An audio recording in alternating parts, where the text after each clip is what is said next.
Hello friends, स्वागत है आपका फिर से हमारे चैनल पर एक नई वीडियो के साथ। आज की क्लास में हम एक नया टॉपिक स्टार्ट कर रहे हैं +1 अकाउंट्स का।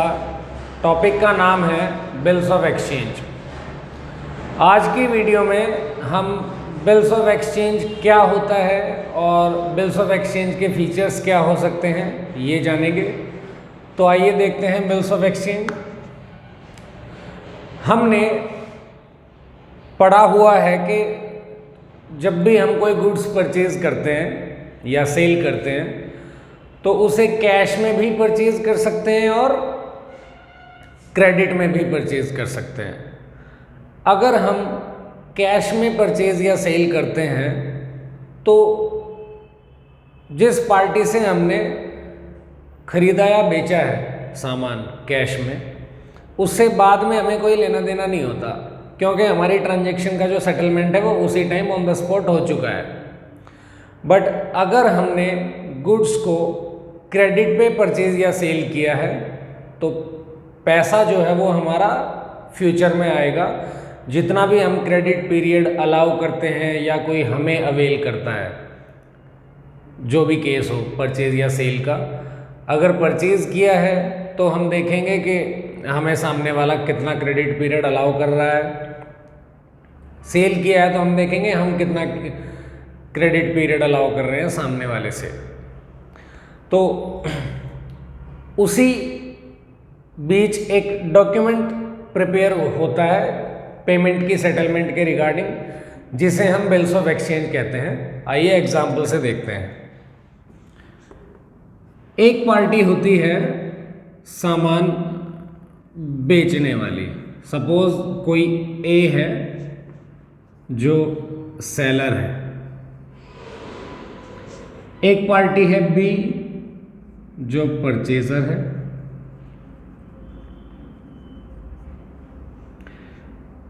ए ने बी को सामान बेचा है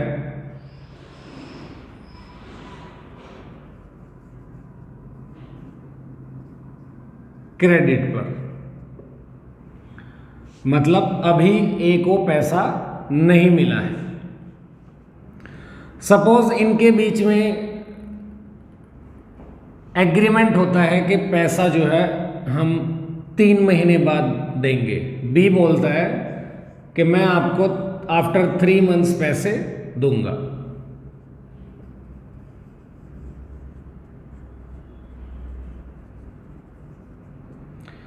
तो ए बी के ऊपर एक डॉक्यूमेंट प्रिपेयर करेगा जिसमें लिखा होगा कि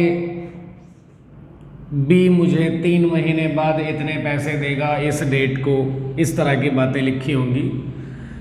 इस डॉक्यूमेंट को ही हम क्या कह रहे हैं? Bill of exchange. ये डॉक्यूमेंट इन दोनों के बीच प्रिपेयर हुआ, जिसमें पेमेंट लेने के रिगार्डिंग टर्म्स लिखी हुई होंगी कि इतनी तारीख को इतने टाइम बाद इतने पैसे इस पर्सन से लेने हैं। यही बिल हम एक पार्टी के लिए यही बिल BR बोला जाता है। BR means bill receivable. यही बिल उस पार्टी के लिए BP बोला जाता है, एक पार्टी के लिए BP बोला जाता है। BP means bill payable. जिस पार्टी को पैसा रिसीव करना है उसके लिए ये बिल रिसीवेबल बनेगा। तो सेलर को ही रिसीव करना है पैसा, इसने क्रेडिट पे सामान बेचा था, इसलिए इसके लिए यही डॉक्यूमेंट हुआ BR, बिल्स रिसीवेबल। जिस पार्टी को पैसा पे करना है, परचेजर को ही पैसा पे करना है, इसने ही क्रेडिट पे सामान खरीदा था, तो उस पार्टी के लिए यही बिल कहलाएगा बिल्स पेबल। तो ये एक छोटा सा ओवरव्यू था कि आपको पता चल जाए कि बिल कब लिखा जाता है। अब देखते हैं डेफिनेशन बिल्स ऑफ एक्सचेंज की। हम एक्सप्लेन डेफिनेशन करेंगे, फीचर्स अपने आप डेफिनेशन में से ही एक्सप्लेन हो जाएंगे। तो आइए देखिए डेफिनेशन।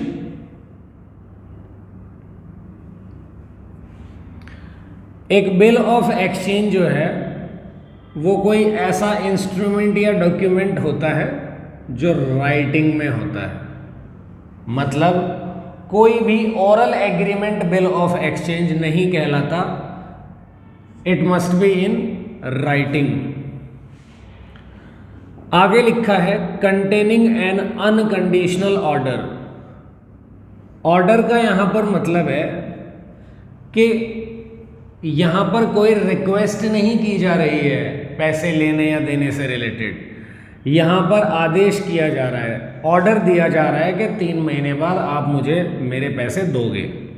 और ये ऑर्डर किस तरह का है? अनकंडीशनल। अनकंडीशनल मीन्स कोई कंडीशन नहीं होनी चाहिए। फॉर एग्जाम्पल, सामने वाली पार्टी बोल रही हो कि मैं उस दिन पैसे दूंगा जिस दिन मेरा ये काम हो गया, तो मैं उस दिन पैसा दूंगा जिस दिन बारिश हो जाएगी, मैं उस दिन पैसे दूंगा। मतलब कोई भी ऐसी कंडीशन नहीं होनी चाहिए, अनकंडीशनल ऑर्डर होना चाहिए। नेक्स्ट लिखा है साइंड बाय द मेकर। जिसने बिल बनाया है, सेलर ने लिखा है बिल, उसके द्वारा साइन होना चाहिए बिल। तो एक पॉइंट ये भी हो गया। नेक्स्ट लिखा है directing a certain person to pay. कुछ पे करने के लिए डायरेक्ट कर रहा है। डायरेक्ट मतलब ये जो बिल ऑफ एक्सचेंज है ये इशारा कर रहा है, दिशा दे रहा है किसी सर्टेन पर्सन की तरफ। क्या करने के लिए? कुछ पे करने के लिए। On demand. ऑन डिमांड का मतलब होता है जब डिमांड करूं तब मुझे पैसे दे देना, या एट ए फिक्स्ड या डिटर्मिनेबल फ्यूचर टाइम। इसका मतलब क्या है कि या तो कोई टाइम फिक्स ही कर दिया जाए कि इतनी तारीख को आपको मुझे मेरे पैसे देने हैं, या on demand. On demand means जब मैं पैसे मांगूं तब मुझे पैसे दे देना, जब मैं डिमांड करूं तब मुझे पैसे दे देना। फिर लिखा है a certain some of money. Sorry, मैंने सम की स्पेलिंग दूसरे वाले सम जैसी लिख दी थी। A certain some of money मतलब जो बिल ऑफ एक्सचेंज है उसके अंदर एक certain some of money mention होनी चाहिए, और वो सर्टेन सम ऑफ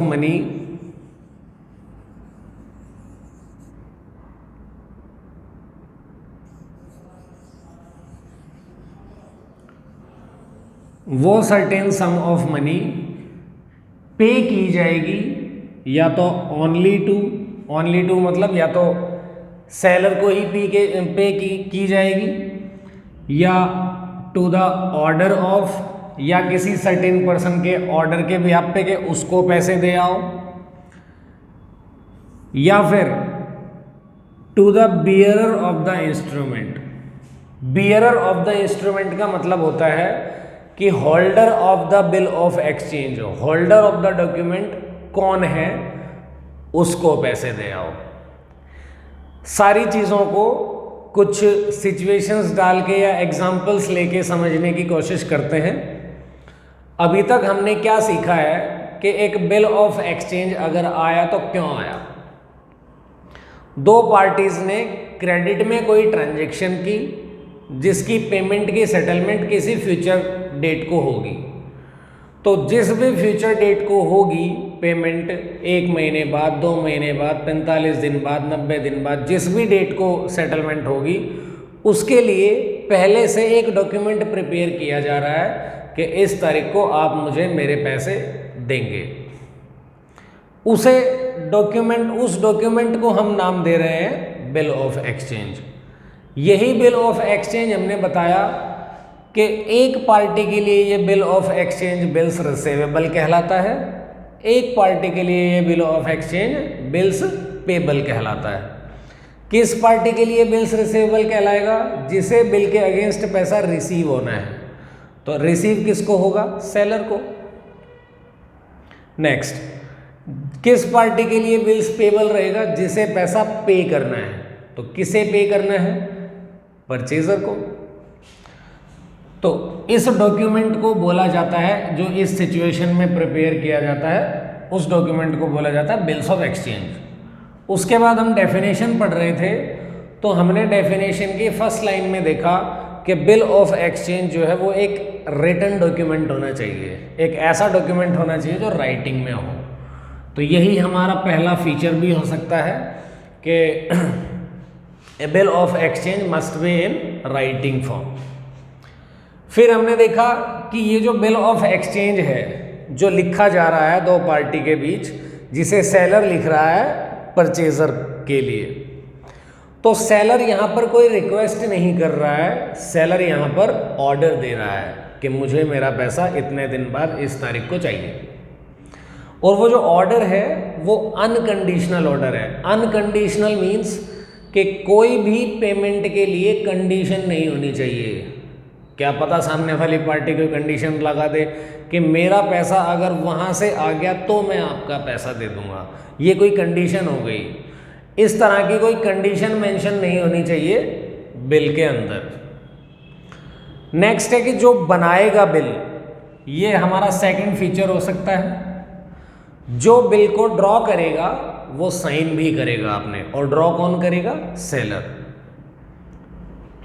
नेक्स्ट हमने देखा कि ये जो बिल है ये किसी पर्सन को डायरेक्ट कर रहा है, किसी पर्सन की तरफ इशारा कर रहा है एक सर्टेन सम ऑफ मनी पे करने के लिए। तो सेलर बना रहा है बिल, सेलर किसको कह रहा है कि पेमेंट दे देना? परचेजर को।